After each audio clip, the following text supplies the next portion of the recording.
आज प्रस्तुत है पूज्य गुरुदेव पंडित श्री राम शर्मा आचार्य के द्वारा हिमालय प्रवास के दौरान लिखा गया यात्रा संस्मरण सुनसान के सहचर का एक अंश।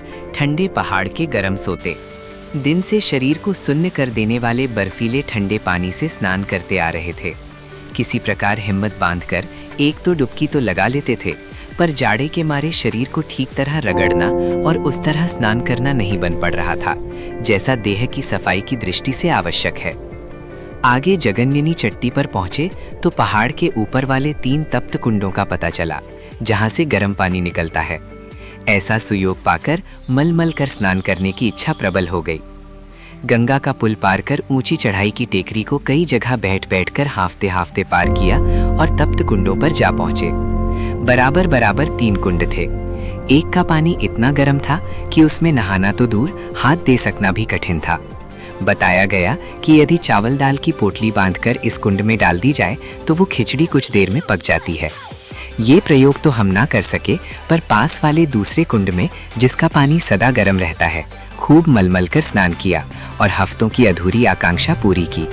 कपड़े भी गर्म पानी से खूब धुले, अच्छे साफ हुए।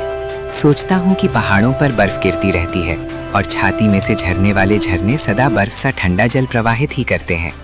उनमें कहीं कहीं ऐसे उष्ण सोते क्यों फूट पड़ते हैं? मालूम होता है कि पर्वत के भीतर कोई गंधक की परत है, वही अपने समीप से गुजरने वाली जलधारा को असह्य उष्णता दे देती है। इसी तरह किसी सज्जन में अनेक शीतल शांतिदायक गुण होने से उसका व्यवहार ठंडे सोतों की तरह शीतल हो सकता है, पर यदि दुर्बुद्धि की एक भी परत छिपी हो तो उसकी गर्मी गर्म स्रोतों की तरह बाहर फूट पड़ती है और वो छिपती नहीं। जो पर्वत अपनी शीतलता को अक्षुण्य बनाए रखना चाहते हैं, उन्हें इस प्रकार की गंधक जैसी विषैली परतों को बाहर निकाल फेंकना चाहिए। एक दूसरा कारण इन तप्त कुंडों का और भी हो सकता है कि शीतल पर्वत अपने भीतर के इस विकार को निकाल कर बाहर फेंक रहा हो और अपनी दुर्बलता को छिपाने की अपेक्षा सबके सामने प्रकट कर रहा हो, जिससे उसे कपटी और ढोंगी ना कहा जा सके। दुर्गुणों का होना बुरी बात है, पर उन्हें छिपाना उससे भी बुरा है। इस तथ्य को ये पर्वत जानते हैं। यदि मनुष्य भी इसे जान लेता तो कितना अच्छा होता।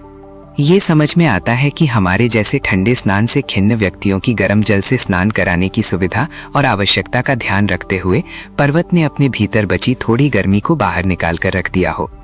बाहर से तो वो भी ठंडा हो चला, फिर भीतर कुछ गर्मी बच गई होगी।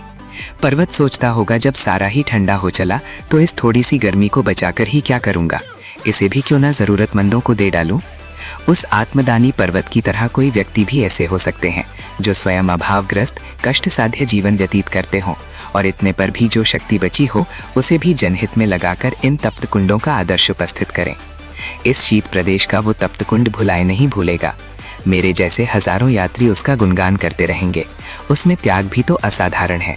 स्वयं ठंडे रहकर दूसरों के लिए गर्मी प्रदान करना भूखे रहकर दूसरों की रोटी जुटाने के समान है। सोचता हूँ, बुद्धिहीन जड़ पर्वत जब इतना कर सकता है तो क्या बुद्धिमान बनने वाले मनुष्य को केवल स्वार्थी ही रहना चाहिए? अभी आप सुन रहे